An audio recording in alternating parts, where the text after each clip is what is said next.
सभी भक्तजनों को सप्रेम नमन। भक्तों, आज आपके समक्ष आपकी जिज्ञासा का समाधान लेकर आया हूं। एक जिज्ञासा यह आई है कि क्या कुरान में ही कुरान की निंदा की गई है?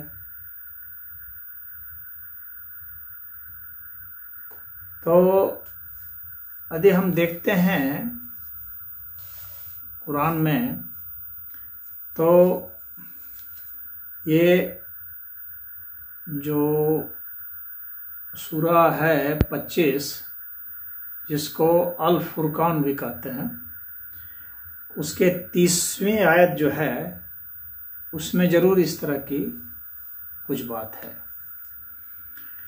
इस आयत में यह लिखा हुआ है, और रसूल कहेगा, हे रब, निश्चय ही मेरी जाति वालों ने इस कुरान को उपहास का विषय ठहरा लिया था। तो अब जो है मैं आपको islamic-studies.info द्वारा जो वेबसाइट है उसमें बतला रहा हूँ। उसमें यह लिखा हुआ है कि और रसूल कहेगा, मेरे रब, मेरे अपने लोगों ने इस कुरान को हंसी का विषय बना दिया था। तो दोनों में लगभग एक ही बातें हैं। मेरे पास जो कुरान है और जो इस्लामिक स्टडीज़ का है उसमें भी एक ही बात है। तो कहने का मतलब यह है कि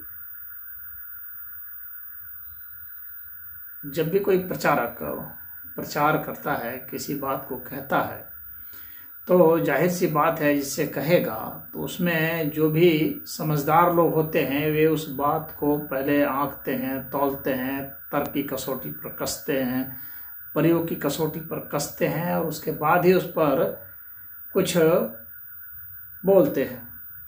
तो उनके ज़माने के लोगों ने उनकी बातों को सुना होगा, और सुनने के बाद फिर कहा होगा कि यह जो है हंसी का विषय है, और गंभीरता से नहीं लिया होगा, उसको ठिठोली करके मजाक में उड़ा दिया होगा।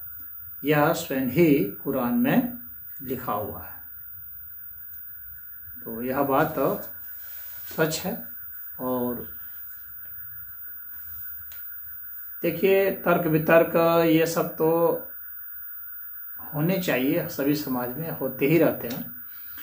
तो उस समय भी हुए होंगे, और किसी भी सिद्धांत को सभी लोग नहीं मानते हैं। तो जो नहीं मानते हैं वे मजाक उड़ाते हैं, यह बात सच है। चाहे कोई भी सिद्धांत हो, तो वो मजाक भी उड़ाते हैं या फिर प्रतिरोध में प्रतिक्रिया भी ज़्यादा करते हैं। लेकिन किसी चीज़ को टालने का सबसे यही है कि उसे उपहास में उड़ा दिया जाए। तो इसीलिए उस ज़माने के जो बुद्धिमान लोग रहे होंगे, उन्होंने इनके उपदेशों को या इनकी कहानियों को, इनके चमत्कारों को, इन सबको हंसी में उड़ा दिया होगा। इसलिए ये बात यहाँ पर सामने में आई है। तो इसे आप निंदा कह लें या हंसी कह लें, जो भी कह लें। हरि ओम।